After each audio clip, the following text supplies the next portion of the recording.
YouTube. This is Damien J. This is the morning drive. Today, I wanted to review. I had to get my phone out. I wanted to review the men's Nike Zoom Domination TR2. Box Basics called it. Well, this is what they said. Combines the best weightlifting features of the Romaleos with the versatility of the Metcon. And Joel from as many reviews as possible basically wrote back on this on Box Basics and said looks like a Globo Gym shoe, and he wasn't going to review it. So being the opportunist that I am, I decided to go ahead and buy them because to me that's a pretty bold statement to have a shoe that's a Romaleo and a Metcon wrapped into one. I have worn this for approximately 5 different types of workouts, some including over 2 miles of running, one with some overhead squats, regular squats, front squats. The only thing I did not do in these shoes basically would be rope climbs, but I imagine that they would hold up just as good as any other shoe. I tend to not have a problem with any shoes when it comes to rope climbs, so I don't imagine these would be a problem. I like the design of this shoe very much. It's got this little neat deal here where the ribbon that's around it kind of comes apart, which is kind of neat. It looks like a solid shoe. It's a good looking shoe, but let's get down to brass tacks, shall we? Is this shoe a suitable replacement for your Romaleos? No, it's not. Is it a good shoe if you are in the gym and you want something that acts like a Romaleo? Because what I see a lot is, in my box specifically, is that people will come in and they will put on their lifting shoes for a workout that has like overhead squats, and then it has some kind of bar movement because of that, raise in the heel that you get that drops you down into those squats a little bit more.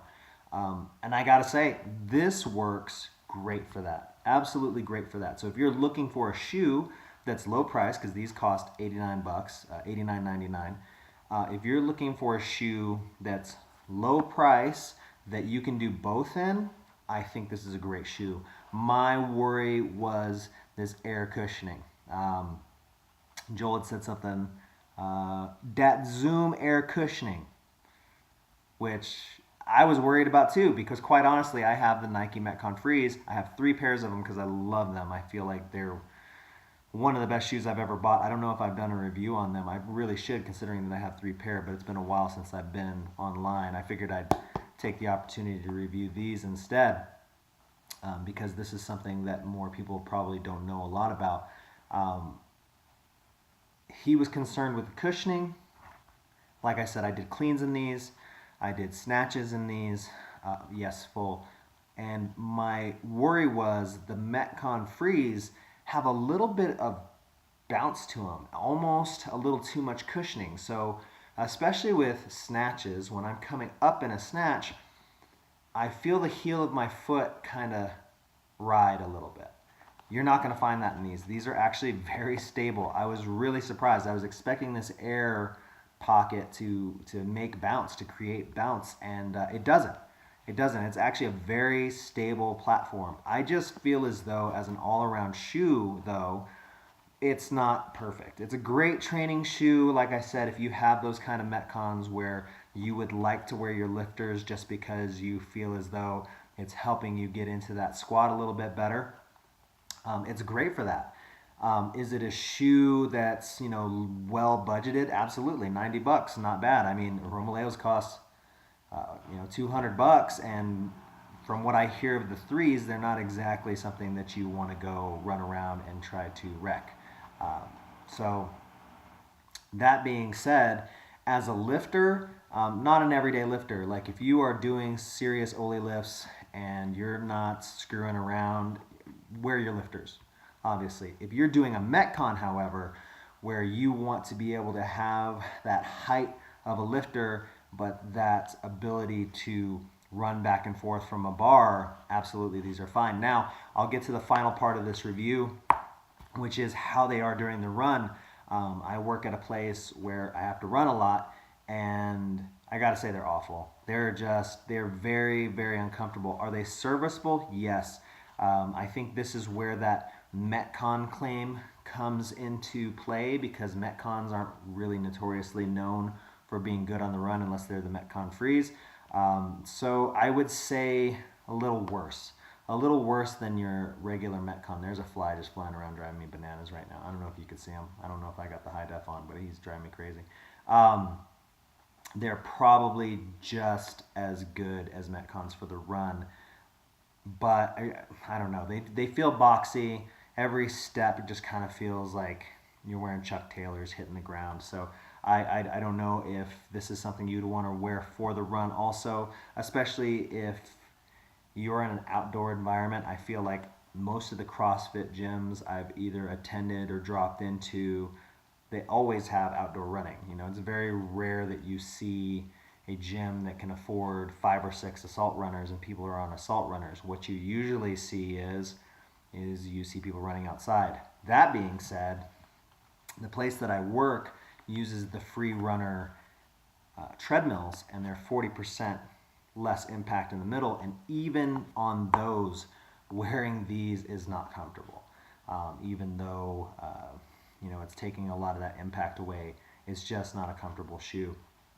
So bottom line, if you're looking for something that is serviceable, that will get you through some squats, get you through some high speed workouts, and for a low price, absolutely. Otherwise, I feel like the investment here, if you are fine wearing your Freeze during a workout, if you're fine wearing your regular Metcons during a workout, like I said, there's a very small portion of the population that I feel like needs this drop when they're doing overhead squats during a workout. Very small segment, because like I said, I'll have a class of 20 and maybe 2 people to run over. So you're talking 10% of a very, very small random sample. So I would say, extrapolating that out, it wouldn't be fair to call that 10% still, because I haven't been to every box in America.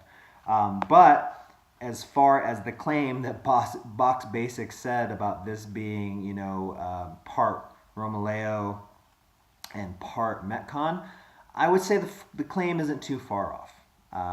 It's just not the shoe. The more I waited for this shoe to come in the mail, the more I thought to myself, it's a pretty fucking ridiculous claim, and why would I need those two things together? Why would I ever need it? And then I started to think about the people who do need it. And they're, like I said, very small portion of the population. So, if you want to give them a run, it's not a bad price point considering what you're getting. It seems very sturdy. I wore them for a day walking around at the state fair too, because I was doing something for my job that required fitness attire. So I wore these around, but they're not really eye-catching. Everybody who's seen me wear my other shoes, they right away notice the shoe. Nobody noticed these, so they're not eye catchers or anything like that. They are a serviceable shoe if you want to go back and forth between an overhead position, or if you just have bad mobility and you're just trying to get deeper into a squat. It will get you close, and at the price point, it's not terrible if you're trying to just add a shoe specifically for that. But if you already have, like I said, if you already have a nice pair of lifters, depending on the workout, it would depend. And how often these workouts really come up. Like I said, we're talking maybe 10% of my gym population, and we're talking about workouts that happen once every 4 to 5 months, 5 to 6 months, where we have an overhead squat programmed with a bar movement or a fast movement. I don't know. I would say that most of the time when you even see a workout where it's an overhead squat and some kind of running, people will opt out. So if you're one of those, like I said, that very, very tiny percent of the population that's going out there and says, hey, I want something that I can run in and it'll be serviceable, and something that I can squat in that's going to give me that drop that I need, by all means go get it. But otherwise, this will just be another shoe in your closet, because that's probably what it's going to be for me. I'll wear it a few times, it'll hang out, and maybe, like I said, 4 to 5 months from now, I'll be checking the WODs on the WOD boards, and I'll be like, oh, overhead squats, bar movement, short distance run, fuck it, I'm gonna pull these out. But otherwise, whatever. It's just a kind of a whatever shoe. Serviceable, but really for a small section of the population. So that's all I got for you guys. I wanted to do this one not in the car, mostly because I really wanted to get in and show you the shoe. 1, 2, I wanted to actually be able to scroll through and read, and I didn't feel as though holding a shoe and a phone while driving was a great idea. So there's that. So as always, you can follow me on Snaps, the Tweets, and the Grams. That's at DamianJ, DamianJay, because I love you guys. And hey, thanks for not riding with me